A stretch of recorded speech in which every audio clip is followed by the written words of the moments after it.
Agora nós vamos ter a palestra com o médico veterinário Jomel Francisco dos Santos, com o tema Influência do bem-estar na produção de vacas leiteiras, e para apresentar o nosso palestrante, eu convido a servidora Camila.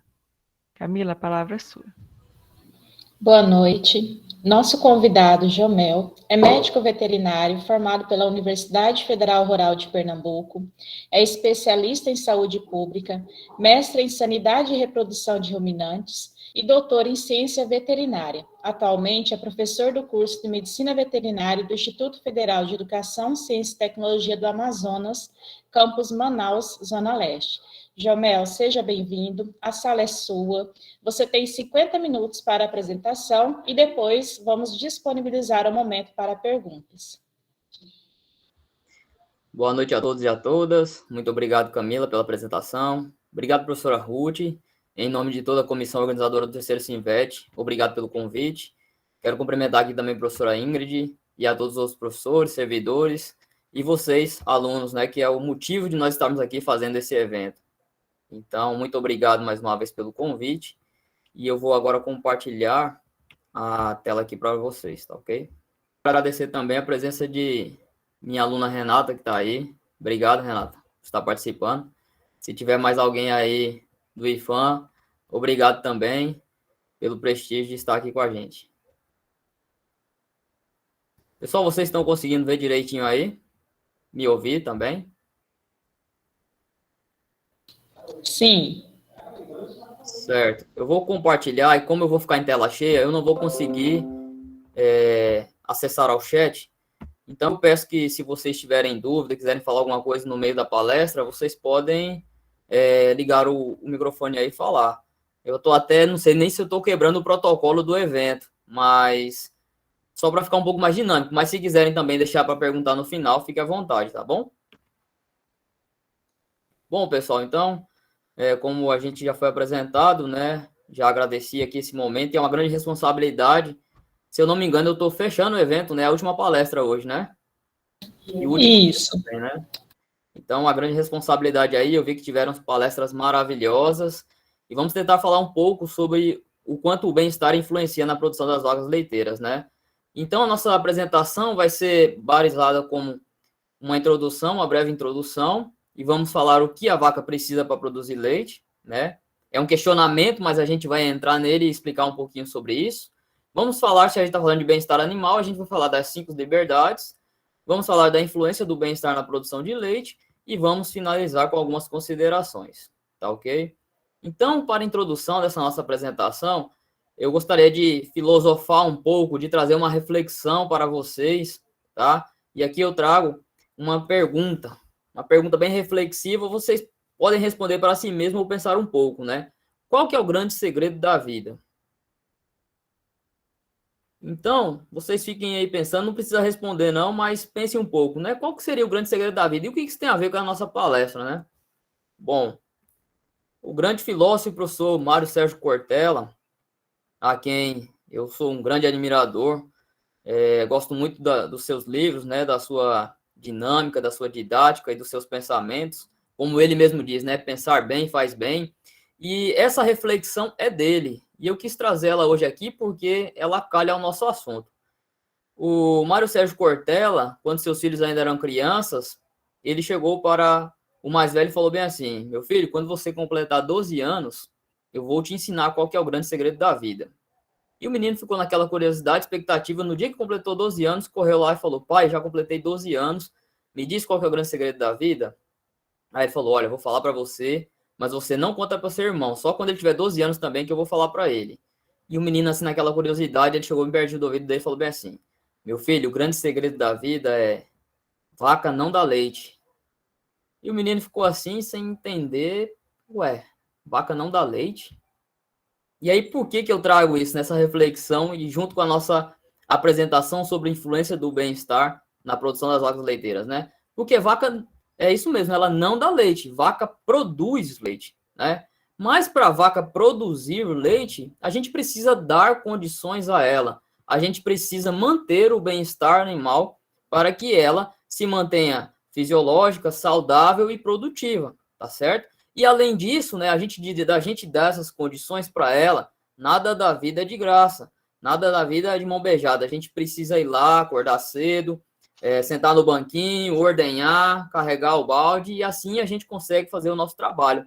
Então, nem pelo lado da vaca, né, que ela não vai dar o leite para a gente, ela mesma não vai ordenhar e trazer para a gente, ela vai produzir, mas para ela produzir, a gente precisa dar condições que ela se sinta bem para produzir, e a gente precisa fazer a nossa parte também.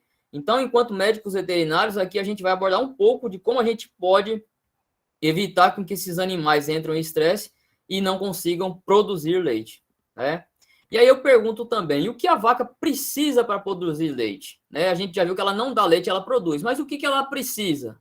E eu acabei já respondendo um pouco antecipadamente, né, que ela precisa de bem-estar animal, e bem-estar é conforto. E o que seria um conforto para uma vaca? O que seria? Conforto é ela estar lá tomando um banho de sol na praia, tirando as férias, né, sem estar ordenhada, talvez. Talvez sim, né? Nessa parte dela estar descansada, né? Mas mesmo assim, até se a gente for ver a conceituação do leite, né? O leite, ele é o produto oriundo da ordenha ininterrupta, tá? E de vacas sadias, descansadas, né? E vacas que estejam ali com uma ordenha completa, ininterrupta, de vacas sadias e descansadas, vacas em bem-estar animal. Então, o conforto não é essa questão dela estar ali descansando. O conforto para a vaca é quando ela está realmente em bem-estar animal. E quando ela está em bem-estar animal, ela está com saúde e ela está propícia a produzir, né? Então, bem-estar animal, a gente pode ver a conceituação da OIE, que é como um animal responde às condições em que vive, sendo considerado alto grau de bem-estar quando está bem nutrido, saudável, confortável, seguro e capaz de expressar seu comportamento natural e se não estiver sentindo dor, medo ou angústia. E quando a gente vê essa conceituação da OIE, a gente entende que todo esse preceito que ele fala do que o animal está em bem-estar é quando a gente lembra das 5 liberdades. As 5 liberdades, elas foram propostas, né? Elas tiveram várias pesquisas, vários trabalhos, vários experimentos observando o que os animais precisariam para se manter bem e para produzirem com qualidade, né, satisfatoriamente, e não terem prejuízo em sua saúde. Tanto é que essas pesquisas começaram desde a década de 60, 70, mas em 1993, na Inglaterra, pelo Comitê de Bem-Estar Animal de Produção, foi determinada as 5 liberdades animais, e são aceitas hoje em todo o mundo, né, pela Associação Mundial de Veterinária. Então, a gente vê que as 5 liberdades é o que pauteia da gente trazer o bem-estar para os animais. A liberdade fisiológica, que é a liberdade nutricional, a liberdade sanitária, livre de dor, ferimentos e doenças, a liberdade psicológica, que é quando o animal está livre de medo, estresse e sofrimento, a liberdade comportamental, quando o animal está livre para poder expressar o seu comportamento natural, e a liberdade ambiental, quando ele está no local que ele se sinta bem, que ele se sinta confortável. Tá certo, pessoal? Então, começando pela primeira, liberdade fisiológica, é a liberdade nutricional. É a liberdade que ela vem como primeira porque ela é vital. Se a gente for ver a hierarquia das necessidades da vida, a primeira é o ar, né? Nós, seres vivos, não vivemos sem o ar, né? Sem o oxigênio. Mas também não é só isso. Para manter manutenção da saúde, da vida, precisa do ar, precisa do alimento e precisa do conforto, tá? Então, quando a gente vê ali, o ar e o alimento, eles estão nas primeiras coisas para manter a vida do animal. E para manter a vida, não só a vida de forma dita, o animal vivo, mas ele tem que estar bem. Então, a liberdade fisiológica é quando ele está livre, ausente de fome e de sede. Então, a gente tem que lembrar aqui que a gente tem que respeitar o comportamento desses animais. Falando de vacas leiteiras, são bovinos, grandes ruminantes, que eles têm um hábito alimentar de forrageamento naturalmente em seus pastos, né? E isso é o mais fisiológico para eles. Então, a gente já lembrando disso e oferecendo uma forragem de qualidade, tá? Uma alimentação que vai dar as características que o animal vai fazer esse ato de pastejar, que é o natural dele, isso também já é propício para manter a sua sanidade, e lembrar de oferecer capim, né, volumoso de qualidade, se for também oferecer concentrado, que sejam de quantidades e qualidades satisfatórias ao score de condição corporal e também ao seu nível produtivo. Além disso, lembrar que a nutrição não é só comida, mas também bebida. Então, a água ela é muito importante, ela é essencial à vida das vacas leiteiras, e o que a vaca produz é leite, leite mais de 80% é água. Então, como é que ela vai produzir um alimento se ela não tem um dos substratos importantíssimos para a sua manutenção de vida e para o produto que ela vai fazer posteriormente, né? Então, a gente tem que observar todos os aspectos, né? Então, a vaca, o quanto melhor ela comer à vontade, seja em pasto, seja extensivo, seja semi-intensivo, seja de forma intensiva, mas ela comer aquela grama, aquele pasto, aquele verde, né? Ou seja, um feno, mas de qualidade, em quantidade, que ela se satisfaça, que mantenha a sua fisiologia ruminal, é isso aí que a gente tem que fazer. Se formos fornecer concentrados para esses animais, rações ou silagens, enfim, sempre ter adaptações aos alimentos, né? Adaptações gradativas. Lembrar que o rumen, ele é uma microbiota, ele é um ambiente, né, que tem ali seus micro-organismos, eles precisam se adequar às novas alimentações. Então, fazer uma administração gradativa de 3 a 4 semanas para que não tenha nenhum distúrbio digestivo, né? Às vezes você rapidamente dá uma quantidade de concentrado para o animal que ele não estava acostumado, ali vai dar uma ingestão simples, pode gerar umas outras ingestões como ingestão ácida, uma acidose lática ruminal, tá certo? E assim por diante, um timpanismo, e pode chegar a gravidades que podem levar até a uma doença, alguma coisa que pode trazer o óbito desse animal. Como ontem a gente deu uma palestra no Amazon Vet sobre emergências digestivas, e elas ocorrem, na maioria das vezes, por falhas de manejo ou na época de escassez de alimentos, ou mesmo na época de fornecimento na quantidade ou qualidade errada desse alimento. Lembrar, então, que a nutrição é muito importante, manutenção da vida, manutenção da saúde, e manter esse animal bem. Então, um animal que não come direito, ele não vai ter o seu corpo saudável, ele não vai ter um score de condição corporal suficiente para a sua manutenção, para a manutenção da sua cria, para a sua produção, tá certo? Então, isso a gente já vê nos aspectos corporais do animal e comportamental também. Vai mudar todo o comportamento desse animal, ele não vai estar em bem-estar de jeito nenhum. Então, vaca leiteira, ela pode ter aquele formato de cunha normal, ali um pouco vazio, mas na região caudal dela ali, mais na região de membro posterior, mas a gente tem que lembrar que tem que ter uma boa cobertura ali de costela, não tão evidente, ela tem que ser uma vaquinha que a gente vê que ela está saudável, que ela está bem, pelos brilhosos, né? Olhar atento, ativa, tá certo? E a água, gente, a água é essencial, né? Falar da comida tem que falar também da água em quantidade e qualidade. Não é porque é animal que a gente tem que dar uma água suja, ou fazer com que os animais também vão caminhar 5, 10 quilômetros para ir beber água, e aí ele, se for em locais que fazem 2 ordenhas, os animais têm que voltar para aquela sala de ordenha, quando chega já está com sede de novo, e aí faz essas caminhadas no calor. Então é bom que as fontes de água sejam perto das instalações onde se trabalham mais com esses animais, ou ter várias fontes de água na propriedade, água de qualidade, em locais limpos, locais sanitizados, água potável para essa vaca, tá certo? E ainda, quando a gente fala de água de qualidade, em locais que sejam limpos, que sejam saudáveis, a gente tem que lembrar até da temperatura da água, que isso influencia no quanto essa vaca pode beber, tá? E a quantidade que ela ingere, isso é importante para a sua manutenção corporal, para a sua hidratação, bem como também para a sua produção. Então, professor, uma vaca bebe quantos litros de água? Pessoal, dependendo da vaca, do tamanho dela, do nível produtivo dela e do local que ela esteja, todas essas intempéries vão influenciar. Mas vamos fazer uma média aqui que ela pode ingerir de 90 até 200 litros de leite, ou de água, desculpa, tá certo? Uma vaca que está em alta produção, uma vaca grande de 600, 800 quilos, imagina aquelas vacas Holstein, Então, tudo isso mostra. E aí está no local quente também, que ela precisa de ter uma quantidade de água para a sua hidratação, para a sua manutenção, e ainda o quanto ela vai produzir, tá? E além disso, a temperatura dessa água, será que influencia? Sim, vaca, naturalmente, ela não gosta de água quente, tá? Água quente que eu falo acima de 30 graus, 32, 35 graus, para ela já está uma água muito quente, tá? Mas ela não gosta menos ainda de água gelada. Então, água abaixo de 15 graus, 12 graus, isso para ela já é uma tortura também. Então, uma média que seria excelente para elas ingerirem a temperatura dessa água seria de 22 a 26, 28, no máximo ali, graus Celsius, tá certo? Então, por isso que é importante também, onde ter essa água, ou um local que tenha cobertura, tá certo? Ou um local de água corrente, mas que seja uma água que esteja numa temperatura ali, não muito quente, nem muito fria, mas que seja ideal para que ela possa beber. Também lembrar, pessoal, como nessa imagem a gente vê aqui, 3 animais, né? Aqui tem espaço, a gente vê que tem espaço para esses 3 animais ingerirem água. Mas se você tiver só uma fonte de água, só um local pequenininho, quem vai chegar lá?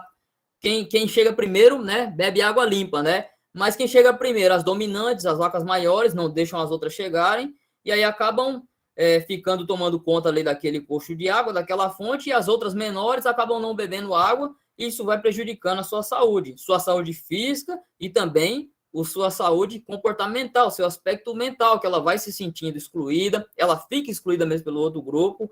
Então, até nessa questão de abordagem de como manejar os animais, a gente tem que lembrar dos grupos, fazer grupos homogêneos, né? Lembrar que a vaca leiteira principalmente, né? Os estudos mostram que ela não tem uma rede social, pode ser assim dizer, muito grande, como nós mesmos, né, seres humanos, temos aí, às vezes nós temos, né, nas redes sociais 5.000, 10.000 amigos, mas a vaca, já observaram que quando ela está numa gana de leiteria que tem mais de 200 indivíduos, elas começam a desconhecer os indivíduos e começa a ter brigas, começa a ter não ter um bom comportamento. Então, grupos de vacas mais homogêneos, que sejam vacas de mesma categoria, de mesmo tamanho, tá certo? Mesma idade, e de um tamanho menor, né? Chegando a 100, 150 no máximo ali. Enfim, tudo isso, você observando também se não está tendo problema ou não, seria interessante. E quanto mais vacas juntas, elas podem começar a desfazer. A gente pode observar também que as vacas, elas têm melhores amigas. Então, você vê que elas vão ter ali as companheiras delas, e é bom a gente observar isso, que é importante que ela se sinta bem no grupo dela ali. Então, por isso que é sempre estar inspecionando os animais e observando o comportamento deles. E aí, lembrar, né, que essa foto eu tirei numa visita técnica lá em Presidente Figueiredo, 100 quilômetros de Manaus, e a gente estava vendo aqui, olha, o senhor, ele estava o produtor de leite aqui, ele fez ali, cortou um tambor, e colocou uma água friazinha ali, de qualidade, né? Uma água potável, e no local sombreado. Então, essa aqui era 1h da tarde, e as vacas estavam ali se hidratando, se deliciando com essa água, e não precisa de uma coisa de concreto, de aço inox, nem nada. Isso aqui é funcional. O importante é funcionar. O importante é dar condições aos animais se sentirem bem. Tá? A liberdade sanitária, pessoal. Então, essa responsabilidade nossa, do médico veterinário, fazer com que os animais fiquem livres de dor, ferimentos e doenças, né? Então, nosso papel principal, né? Claro que nós somos os promotores e mantenedores do bem-estar animal, mas em relação à liberdade sanitária, aqui principalmente o médico veterinário, ele vai atuar, porque a gente vai cuidar da saúde desse animal. Então, a gente tem que observar manejo, pessoal, manejo preventivo de doenças, manejo sanitário, manejo de desverminação, vacinações, manejo de cuidado com a glândula mamária, manejo das instalações, tudo isso vai promover a liberdade sanitária, fazer com que esses animais não entrem em doenças. Porque se o animal fica doente, ele perde rendimento, ele para de comer, e com isso ele vai conseguir, é matemática, se não come, não produz. Então ela vai diminuir sua produção. Olha a influência aí do bem-estar na produção das vacas leiteiras, né? Ela vai sentir dor, isso aí vai propiciar ela diminuir o sistema imunológico, vai ficar doente por outras afecções, vai ter mais risco de mastite, tá?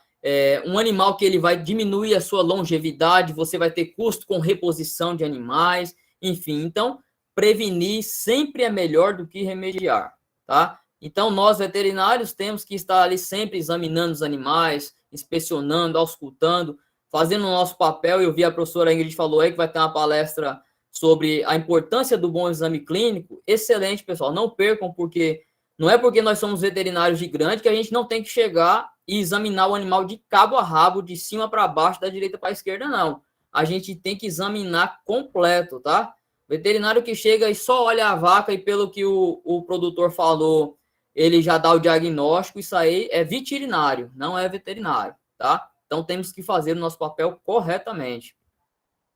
Certo? Ainda na sanidade. Então, avaliar como é que está o aspecto reprodutivo dos animais, né? Manejo reprodutivo, manejo obstétrico, né? Às vezes você tem que fazer uma intervenção obstétrica. Isso aqui é meu amigo Alonso, ele fazendo palpação retal, lá quando a gente fazia doutorado na clínica de bovinos. Então, isso aqui é importante, porque às vezes o animal, o feto, ele está numa projeção que está errônea a passagem, né? Ou não tem uma viabilidade de passagem, a gente tem que intervir ali ou para fazer manobra obstétrica, ou então levar a cesariana, né? Então, isso é o nosso papel de manter a saúde, tanto da vaca, quanto também desse futuro bezerro, né? Observar bem, pessoal, inspecionar, imagina isso aqui, ó, na prega da virilha aqui, perto de úbre, olha aqui essas feridas, imagina a dor que essa coitada não sente, né? E às vezes, se o cara só olhar por cima, ninguém prestar atenção, não inspecionar corretamente, acaba passando, comendo mosca, e a bichinha fica lá sentindo dor, e aí ela tá diminuindo a produção, diminuindo a ingestão de alimentos dela, e a pessoa não sabe o porquê. Então, tem que examinar bem direitinho, detalhadamente, tá? Gente, aqui o teto do animal, olha aqui, ó, laceração de teto acontece com frequência em animais de criação extensiva, tá? Quando passa em toco, quando passa em arame farpado, e a gente tem que estar sempre atento quando vê que aconteceu uma coisa dessa, dependendo do tempo, chegar a estruturar, ou então tem que fazer um tratamento de segunda intenção, tem que fazer um cuidado ali, porque senão vai acabar perdendo também um teto. Uma vaca de leite, quando perde um quarto mamário, ela perdeu um quarto de seu valor, né, um animal de produção, e isso vai ser mais uma dificuldade também, pode até propiciar casos de mastite ali, certo? Então, examinar corretamente, palpar, inspecionar, tá? Então, a gente só aprende fazendo, aproveitem, eu falo sempre para meus alunos, aproveitem bem as aulas práticas, tenham aquela consciência como o professor Feitosa coloca no seu livro de semiologia veterinária, né? Ensinar o olho a ver, as mãos a sentir, o ouvido a ouvir. E a gente só aprende fazendo, né? Tem até uma outra frase também do cardiologista Adão Roberto da Cruz, que ele fala bem assim: as pessoas se esquecem do que ouvem, tá? Elas lembram do que veem, mas de fato só aprendem aquilo que fazem. Então, pessoal, mão na glândula mamária, né? Eu ia falar mão na massa, não, mão na glândula mamária, mão no animal. Para aprender, tem que fazer.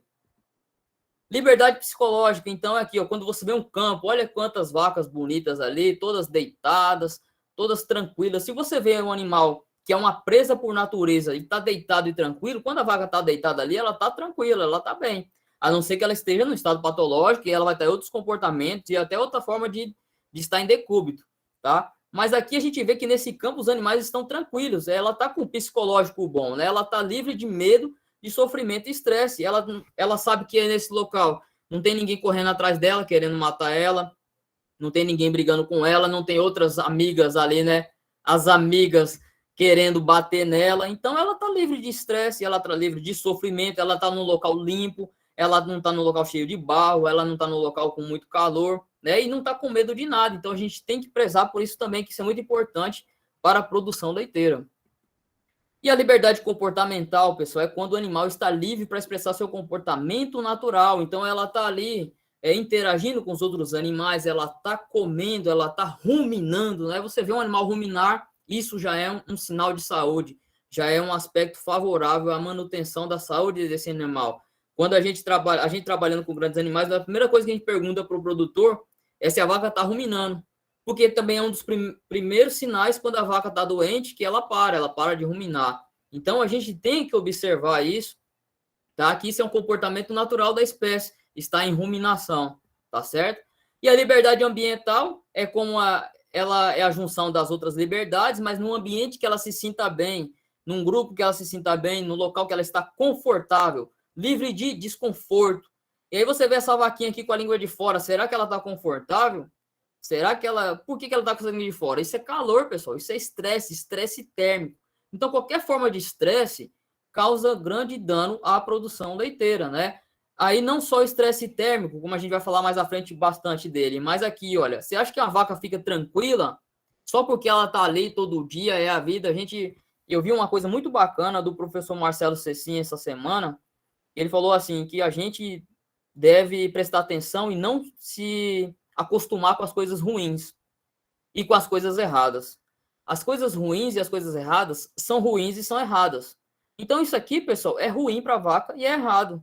Isso aqui propicia afecção podal, isso aqui propicia mastite, Os bezerros propicia pneumonias. Então, gente, não é porque, na minha época de chuva é assim mesmo. Não, a gente tem que dar um jeito de melhorar essas instalações, porque isso é cuidar do bem-estar desses animais, né? Os animais ficam aqui fora ainda tomando chuva, no meio da lama, quanto tempo que fica aqui direto, tudo isso é ruim para o seu bem-estar, né? Vacas que ficam até alagadas, então isso aqui é inadmissível, tá certo?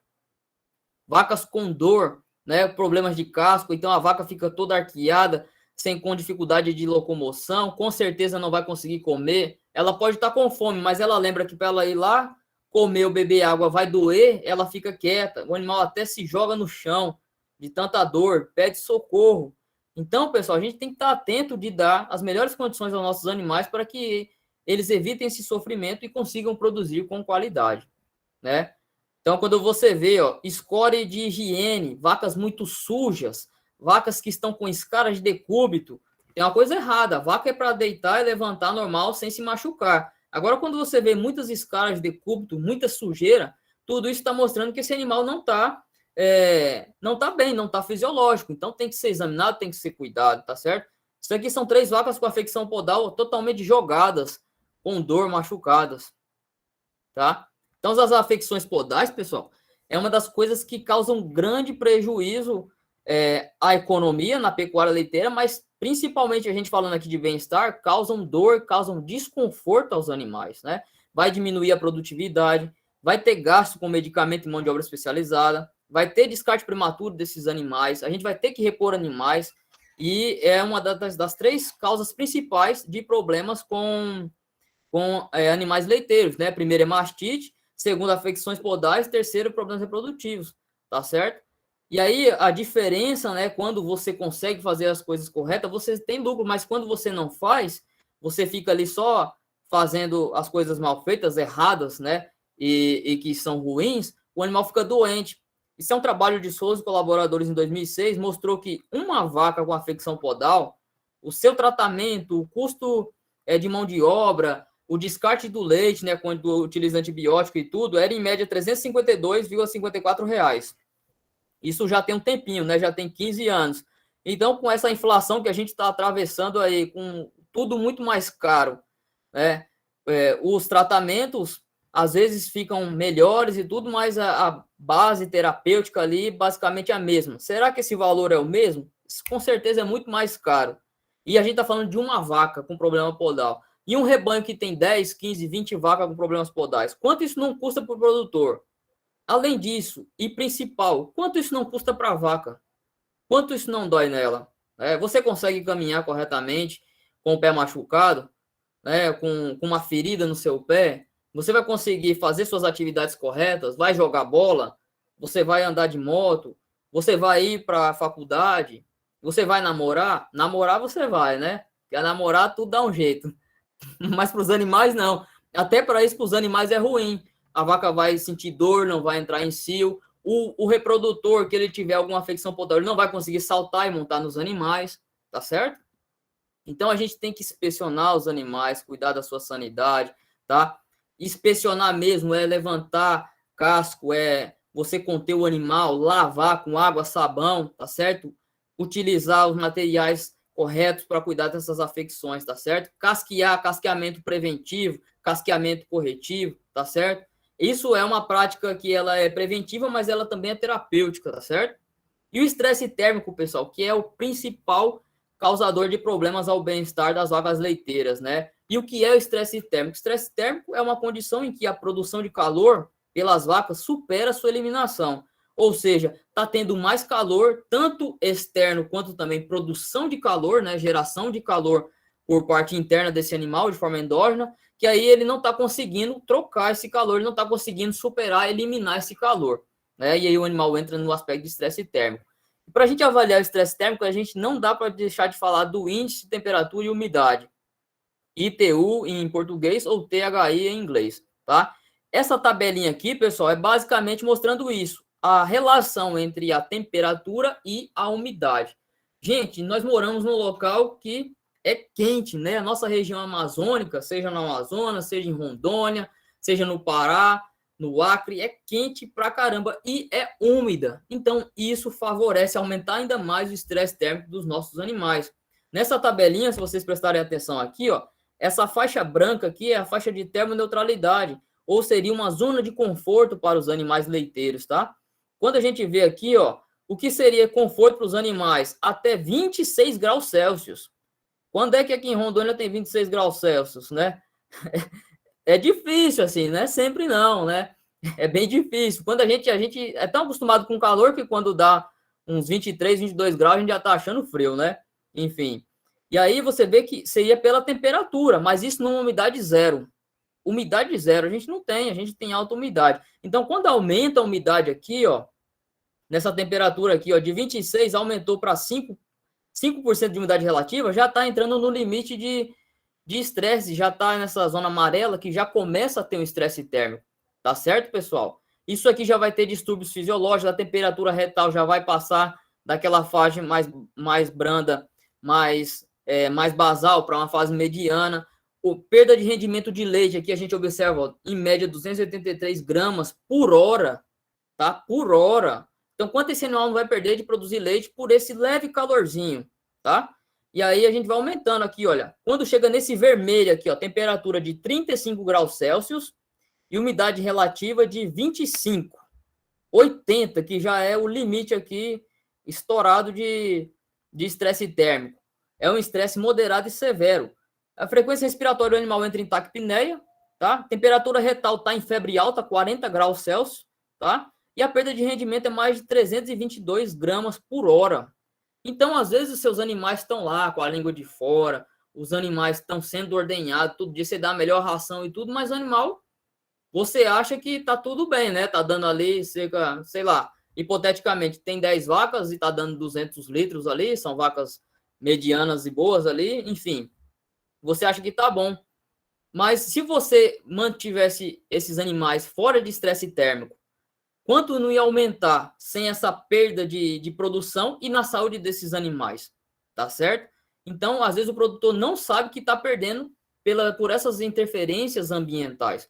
Então, isso aqui é muito importante, ó, sem de lembrar o índice de temperatura e umidade. Antigamente, pessoal, era-se aceitável até 72, 71, mas hoje a gente já preconiza abaixo de 68, tá? Quando chegar aqui, ó, que a gente vê nessa tabelinha aqui, ó, 67 ainda tá branquinho, 68 é o limite, tem que estar abaixo. Mas quanto menor, melhor para a vaca, tá certo?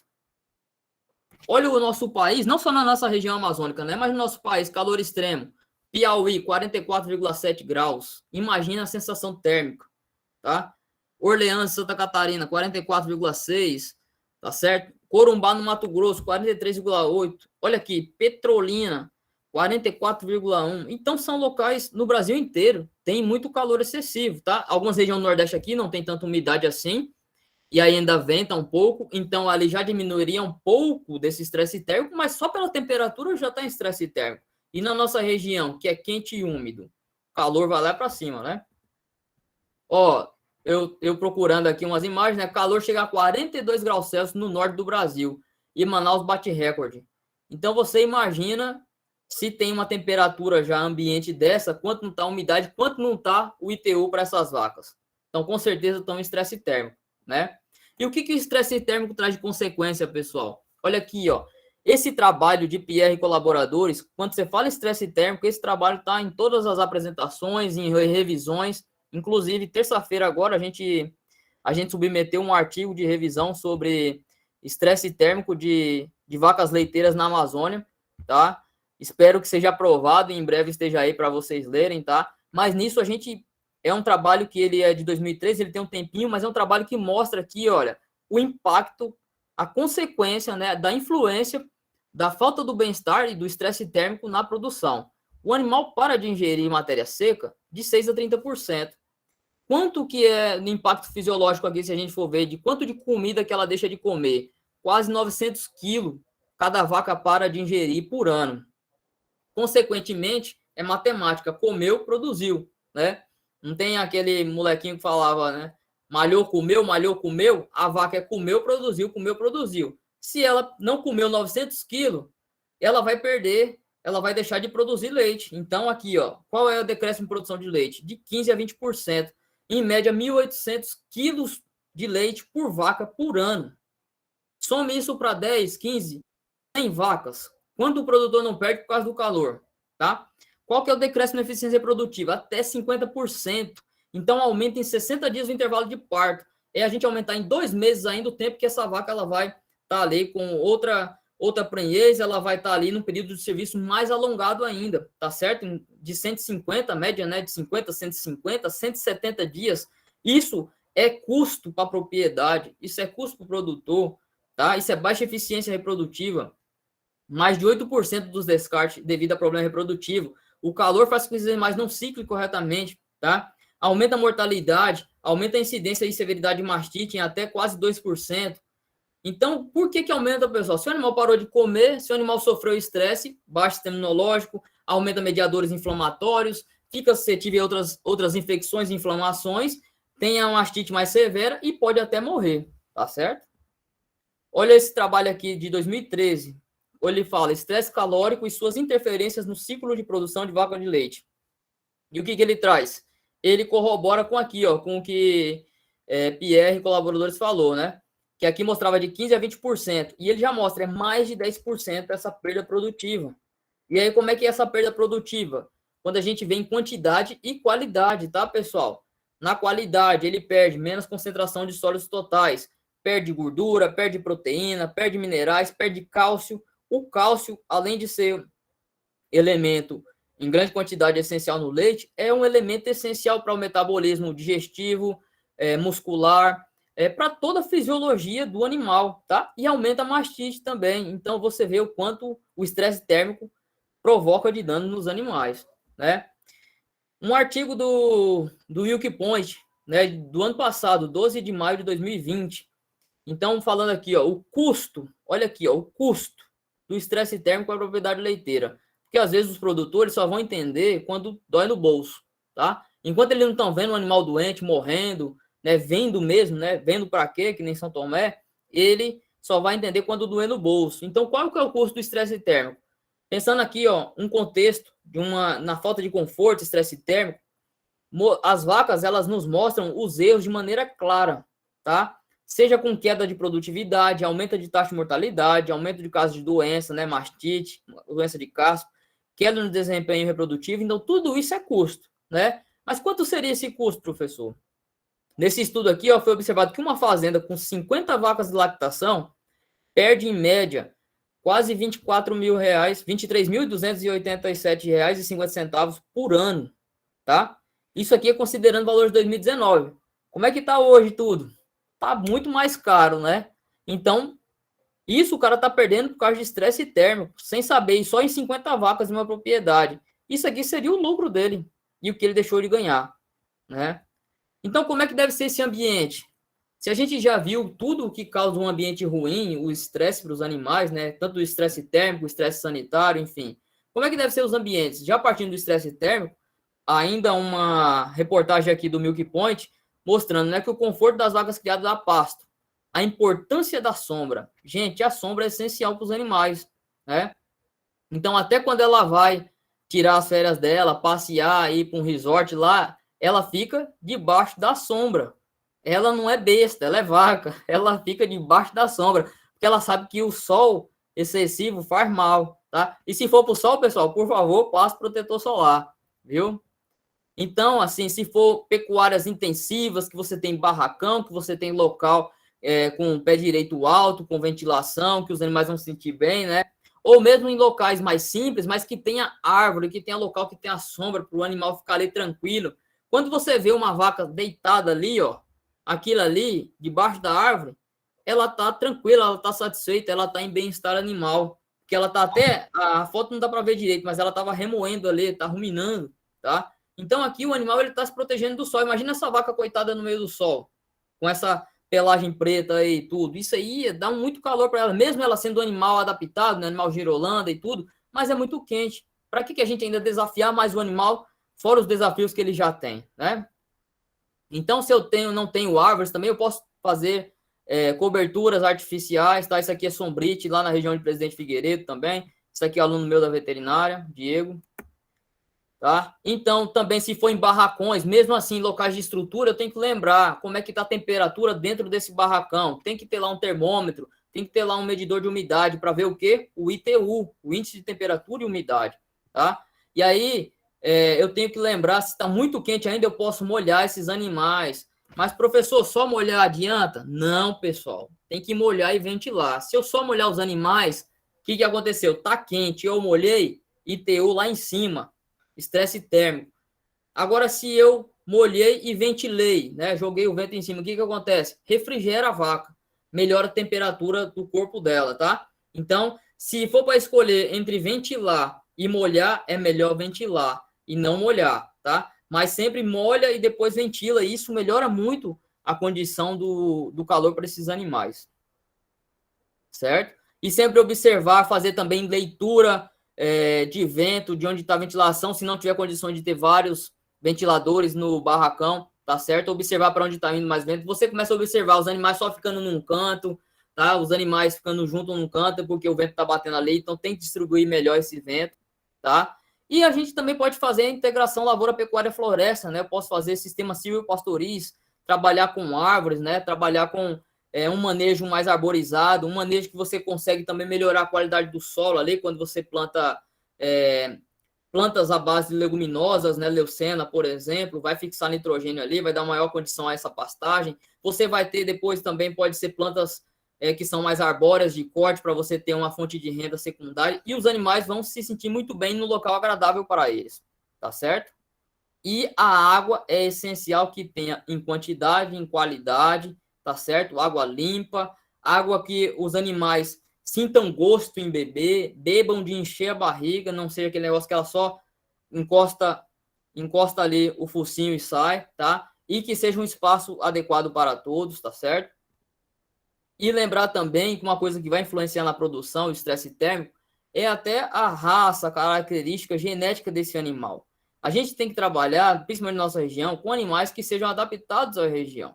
Então, o gir leiteiro, animal é um bós índicos, né? É um zebuíno.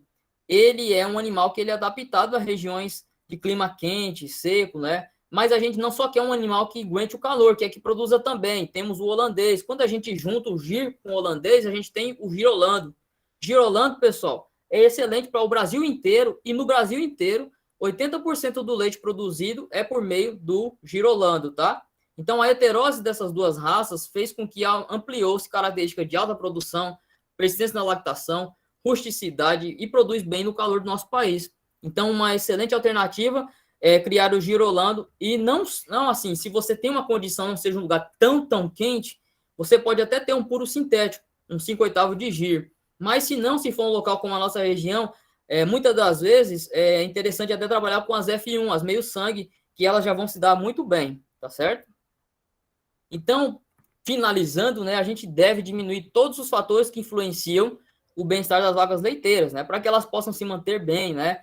O manejo tem que ser um manejo de rotina, que elas se sintam bem, que elas não achem, elas tenham memória positiva quando vêm para a sala de ordenha ou para o curral, tá certo? Não só em locais de alta produção, mas locais simples também, mas que sejam locais confortáveis para elas, que elas se sintam bem, com tratamento bem, né? Então a gente tem que cuidar desses animais, dar carinho para eles, tá? Dar atenção para os animais, tá? Então a gente tem que investir também nas pessoas, recursos humanos é muito importante, que as pessoas saibam tratar esses animais, cuidar desses animais, tá certo?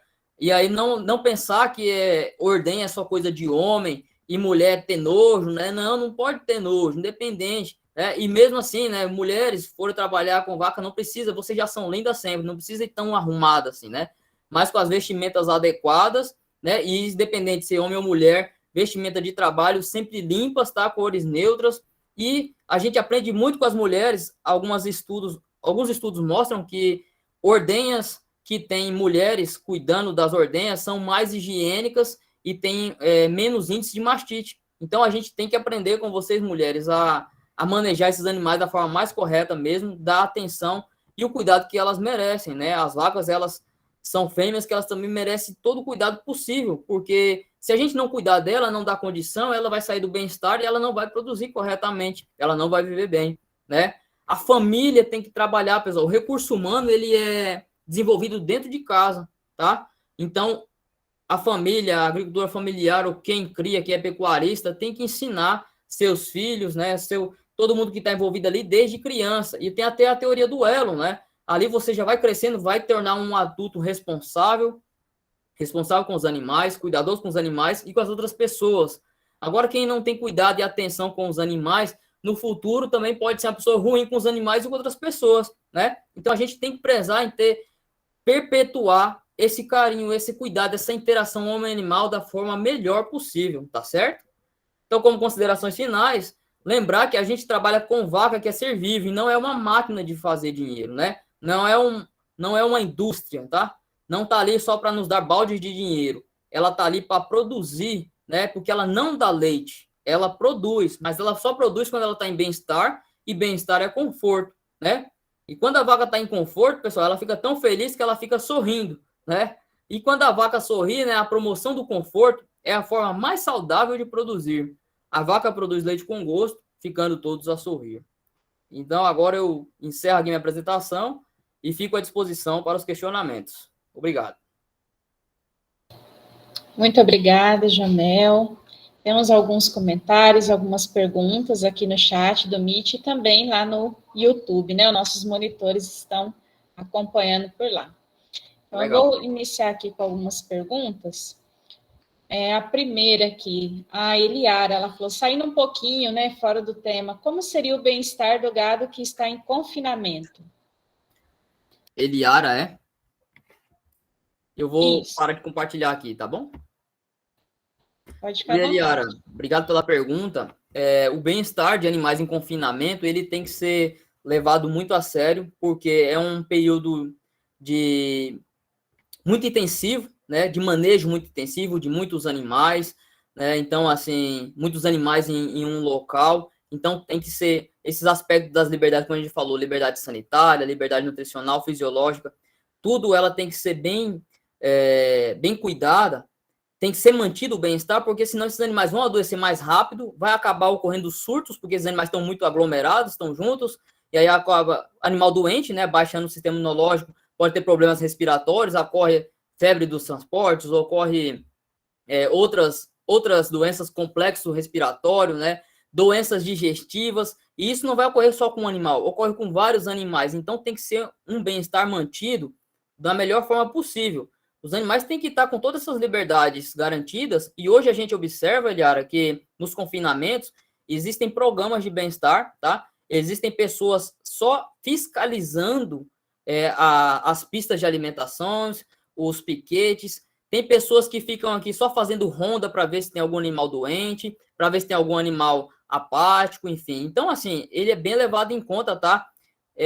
O que a gente pode falar de diferença do bem-estar da vaca de leite, diferença mesmo é porque é um manejo mais intensivo, mais rápido, tá? Mas mesmo assim, todos esses preceitos das liberdades, eles têm que ser atendidos. Então vai ter algumas suas particularidades que, se eu for destrinchar todas agora, talvez não daria tempo, mas só para ter ciência que, independente se é corte, se é leite, tem que ser o mais adequado possível, o melhor atendido possível, tá certo? Muito bem. Teve uma pergunta lá do YouTube, na verdade é mito e verdade, né? Fala assim, meu pai me dizia que quando muda o ordenhador, a vaca não libera todo o leite. Isso é mito ou é verdade? Olha, não é totalmente um mito, porque assim, existe a relação mesmo. Lembra que no slide eu coloquei lá, manejo, rotina. Vaca de leite é um dos animais que mais tem rotina da cadeia de animais, né? Ela tem a hora de ir para a ordenha, tem a ordem de ser ordenhado, tem a pessoa que ordenha ela todo dia. Se tem a música, tem um rádio ali tocando, e é na determinada estação, ela vê, ela percebe que ela está acostumada com aquilo ali. Até o ritmo da música. O pessoal fala, a vaca gosta de música clássica. Não, se ela acostumar com Barões da Pisadinha, ela vai querer só ouvir Barões da Pisadinha. Entendeu? Então, assim, é porque é a rotina dela, ela acostuma. Para aquilo ali é bem. Então, você imagina, se o João tá todo dia ordenhando a vaca ali. E aconteceu de um dia o João faltou e quem foi ordenhar no outro dia e começou foi o Marcelo. O Marcelo não pega na vaca do jeito que o João pegava. O Marcelo é mais bruto, ou o Marcelo tem mais medo, o Marcelo já tem um cheiro diferente. Tudo isso vai alterar o comportamento desse animal. Então, vai ter aquele aspecto para ela, a rotina vai ter mudado. É a mesma coisa de que em algumas ordenhas, né, por questões sanitárias também e dessa questão comportamental, se evitam ter muita aglomeração de pessoas e chegar pessoas para visitar, porque isso altera o comportamento desses animais e eles não vão produzir corretamente. Então, assim, não é totalmente um mito, tá? Eu falando assim, porque não é só porque trocou mesmo, é porque mudou o comportamento, mudou a rotina dela, tá? Mas mesmo isso, não só do ordenhador. Se muda, às vezes, até a questão de tempo. Se o animal estava sempre sendo ordenhado no local que é coberto e foi depois ordenhado em outro local que é descoberto e chove, ou faz frio excessivo, ou calor excessivo, mudou a rotina para ela, então vai causar alteração nessa descida do leite, tá certo? Ok, tem muitos elogios, Jamel. Tem aqui no chat do Meet, lá no YouTube, teve um comentário que eu achei bem interessante, né? A pessoa coloca assim: rapaz, eu não gosto nem de estudar sobre ruminantes, mas que palestra incrível, é prazeroso assistir. Achei bem Nossa, que bacana esse legal. comentário, né? Tem duas perguntas sobre o estresse que você falou já no finalzinho ali, né? Tem uma que até você já respondeu, mas se você se sentir à vontade de comentar. Como conseguir fugir do estresse térmico quando o ambiente não é favorável? Investir em ventilação artificial ou cobertura extensa, mais árvores, o que é possível fazer? Você quer comentar um Certo. pouquinho? Posso comentar, sim. Pessoal, então o estresse térmico, como eu até coloquei na apresentação, é um dos principais fatores que causam estresse e prejuízo ao bem-estar dos animais. E como a gente diminui ele, né? Se os fatores ambientais às vezes são contra o que a gente preconiza, né? São desafios maiores. A gente tem que ver que cada caso é um caso. Não dá para eu falar, não é uma receita de bolo. Vai falar, ó, tem que investir nisso, naquilo ali. Eu tenho que ir na propriedade e ver. Às vezes, na propriedade do João, ele tem lá uma condição de que ele não tem uma condição financeira, mas ele tem um local com algumas árvores ali, um local que ele vai conseguir ordenhar ali debaixo das árvores, ou vai manter os animais naquele local. A gente tem que estudar as coisas funcionais, né? Não é só pensar em fazer investimento, mas dentro do que a gente já tem da propriedade, né? O que a gente pode melhorar? Se for alguém, algum produtor que tem uma condição maior, talvez investir até nos animais, como eu falei, no grau sanguíneo, né? Investir em animais que têm essa heterose com animais zebuínos, que vão ter essa rusticidade, essa tolerância maior ao calor, tá certo? Então, assim, cada caso é um caso, mas o que a gente tem que lembrar é manter instalações higiênicas, né? Sanitizadas, locais que sejam arejados, né? Você observar aquilo. Eu gosto muito de, quando eu falo de bem-estar animal, de fazer analogias com nós seres humanos. Claro que tem especificidades, deixa isso claro. Para o animal, o que é bom para o animal, muitas das vezes não é bom para mim e vice-versa. Mas eu tenho que lembrar, se eu estou numa sala de ordenha, se eu chego lá e o ordenhador tá com calor, né? E é um ser humano que não está na atividade metabólica alta como a vaca que está produzindo leite. Se ele já está com calor, imagina a vaca, né? Então a gente tem que pensar também, até lembrar do recurso humano ali, o investimento no cuidado deles, para eles cuidarem bem da vaca, é também investir no bem-estar deles. Porque como é que eu vou dar bem-estar para a vaca, né? Cuidado de tudo para a vaca, e a pessoa que cuida da vaca se sinta mal ou vive mal? Ela não vai tratar bem aqueles animais. Então, todo um contexto, é o bem-estar único, né? Do humano, do animal e do ambiente. Tá certo? Ok. A Lorissande levantou a mão, vou passar a palavra para ela, depois eu continuo lendo aqui as perguntas. Tá ok. Pode abrir o áudio, Lorissande, fica à vontade. Bem, enquanto ela se organiza ali, né, eu vou fazer então a outra pergunta que também é ligada a essa questão do estresse térmico. Existe a necessidade de manejo nutricional específico para períodos de estresse térmicos, tipo épocas mais quentes do ano? Olha, o que se tem, que eu já até vi algumas pesquisas, né? Nunca apliquei exatamente, porque eu não tenho esse cuitão de produtor, né? Mas o que eu já vi algumas pesquisas é a introdução de alguns suplementos que podem diminuir o calor basal dos animais, como a adição de leveduras, né? Saccharomyces cerevisiae na dieta de vacas leiteiras e diminuindo o estresse térmico, tá? Então, assim, isso não só numa época do ano, então, de forma geral. Como a gente também faz o uso de antibióticos ionófilos, né, monesina sódica, lasalocida, isso aí a gente faz para diminuir a propensão de bactérias gram-negativas e manter aquela microbiota favorável também para manter a temperatura corporal. Os estudos mostram que a utilização dessas leveduras pode induzir a uma melhora, diminuição do estresse térmico. Tá certo? Quando você estava falando, Jomel, sobre a primeira lá da tríade, né, que você estava comentando lá daqueles princípios, eu fiquei pensando na temperatura da água, né? Em Jaru, um calor danado, na sombra a água já vai passar ali, né, dos 26 graus. É uma coisa que a gente às vezes não para, né, para pensar e refletir sobre isso. Mais uma pergunta aqui, então. Aqui no Brasil existe criação intensiva de vaca de leite? Sim, existe sim. Olha, na nossa região norte tem já alguns locais, tá? A gente não é tão expressivo assim, mas a gente tem já em alguns locais, em vários estados da região norte, mas mais em região sudeste, centro-oeste, região sul, tá? Região nordeste, eu estudei na região nordeste. E o nordeste ele é muito rico, muito vasto, muito diverso e tem também criação intensiva. Então tem vários locais com criação intensiva, sim. Isso. E ainda ligado a essa criação extensiva, a pergunta é como manter o bem-estar das vacas em criação extensiva? Existem algumas ações que podem ser feitas? Sim, vaca extensiva, né, independente de ser de leite ou de corte, é aquilo que a gente tem que pensar nas premissas das 5 liberdades. Tem liberdade nutricional, né, fisiológica, a primeira. Tem água e comida à vontade para os animais. A vontade, né, que é a quantidade e qualidade. Porque não é só ter jogado os animais lá no pasto, não. Tem que ter um pasto com uma quantidade e qualidade, né? A gente na nossa região norte passa por um problema muito grande na época de seca, a estacionalidade das chuvas, que acaba a pastagem quase no estado inteiro, né? A gente vê muitos locais aí que fica terra. E quem não se programa em fazer uma conservação de forragem, silagem, feno, ou ter uma capineira, enfim, os animais decrescem muito seu índice score corporal, tá? Os animais ficam muito fracos, os animais param, diminuem muito a produção ou até mesmo morrem. E isso é uma realidade nossa.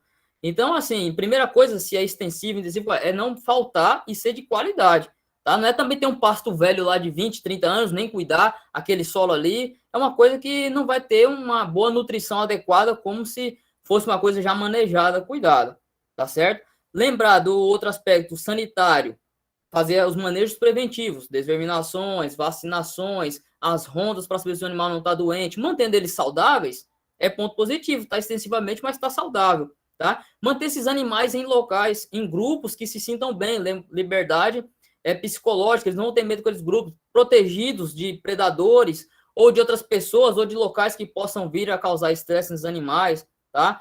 Liberdade comportamental para ele estar expressando seu comportamento natural, extensivamente ele fica muito à vontade, tá certo? E liberdade ambiental, e que esse ambiente seja um ambiente com o mínimo de buracos possível, né? Um ambiente que ele não seja alagado, um ambiente que não tenha muita lama, um ambiente que ele vai ter também coberturas, né? Proteções na época de muita chuva ou de muito sol, para ele não ficar no sol direto. Então, eu acredito que essas são medidas básicas que no manejo extensivo também dá para fazer e manter o bem-estar desses animais. Certo. Fazer uma correção na minha fala, que eu fiz uma leitura errada, é criação intensiva, né, Ruth? Obrigada, Ruth, ela já me avisou ali. Obrigada, Jamel, pela gentileza de não me corrigir ali, né? Então, pedir desculpa, pessoal, corrigir minha fala, né? Então, foi explicado sobre a criação intensiva. Tem mais duas perguntas que tratam sobre o ILPF. Certo. O sistema ILPF para a região norte talvez seja uma alternativa para garantir condições de conforto térmico e redução das áreas de desmatamento? Sim, ainda mais que nesse artigo que a gente submeteu, a gente escreve sobre isso, e é uma das coisas que a gente tem que lembrar. Hoje eu dei uma palestra à tarde sobre forragicultura para o pessoal da agropecuária, e discutindo com outro professor, a gente falou, né, incentivando os alunos. Gente, a gente tem que entender que no Brasil inteiro, né, principalmente na nossa região amazônica, não precisa desmatar mais, não precisa mais derrubar nada. A gente já tem área suficiente, a gente já tem terreno suficiente, a gente tem que trabalhar com esse terreno. Se for para trabalhar com pecuária, a gente tem formas de trabalhar com o manejo correto, né, manejando esse solo, esses pastos e ainda ganhando, fazendo essa alternativa de integração lavoura-pecuária-floresta, você tendo uma rentabilidade a mais, né? As vantagens, uma das vantagens quando você faz integração lavoura-pecuária-floresta, você vai ter ali não só uma fonte de renda, você tem 2 ou até 3 fontes de rendas no local. Você agrega valor à propriedade, você melhora o solo, você diminui a erosão do solo, a aeração, você favorece nutrientes naquele solo, porque dependendo da planta que você está colocando ali, se for leguminosas, tá certo? Você vai ter uma rotatividade maior e você pode ter essa produção excedente ali em plantas que a professora colocou aqui, né? Se for mata nativa, isso. Não pode, com certeza. Tem que cuidar dessa parte aí, né? Cuidar das matas ciliares, das matas nativas, mas vai ter específico para essas formas de utilização e integração de lavoura, pecuária, floresta, tá certo? Então, eu acho que é uma alternativa que ela é bem eficiente e ela é rentável também, tá certo? Ok, maravilha. Então, tem vários elogios aqui. Ótima palestra, muito obrigada. Eu amei a palestra, top demais. Deixa eu ver mais o que. Palestra incrível, parabéns, show. Obrigada por todo o conhecimento compartilhado. Então, tem várias. Obrigado, pessoal. Lá no YouTube também, né? Vários elogios. Lorissande, você agora quer falar? Levantou a mãozinha por engano. Está nos ouvindo?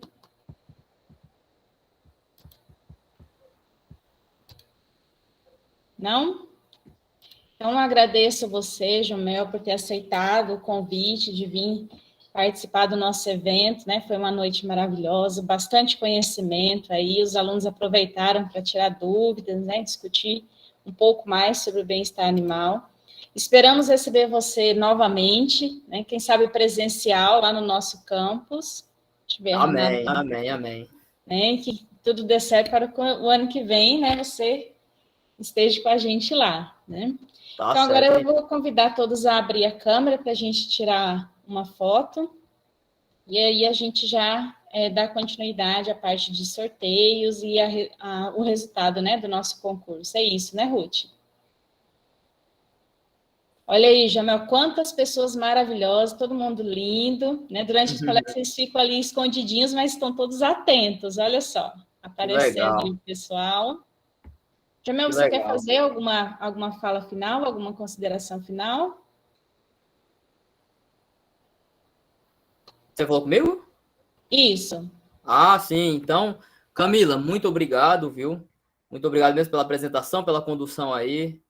Muito obrigado pela atenção. Obrigado a todos aí. Fico feliz de ter contribuído mais uma vez com o IFRO, né? Segunda vez que eu palestro com vocês e fico feliz pelo feedback, né? Saber que vocês gostaram me deixa muito, muito feliz mesmo, muito contente. E podem contar comigo, tá? Tem minhas redes sociais aí, tem meu contato, qualquer coisa pega com a professora Ruth aí, se quiser e-mail, telefone, fica à vontade, tá? Eu tô aqui para somar, tá? Podem contar comigo aí, eu tô à disposição e fico muito feliz e parabéns ao evento, tá? Que continue esse evento aí, que é um evento brilhante. A nossa medicina veterinária amazônica, né, rondoniense, precisa cada vez mais crescer, assim, com esses eventos que abrilhantam cada vez mais, não só os estudantes, mas os profissionais também, né? Que eu sei que tem muito profissional aí que está se atualizando. E é um encontro também de colegas, né? Isso é muito bom. Obrigado pela oportunidade. Nós que agradecemos, Jomel, e já convidamos você para participar do nosso evento lá em novembro, né, Ingrid? Nosso simpósio dos grandes animais de grande porte. Sim, então, Camila, muito obrigado, viu?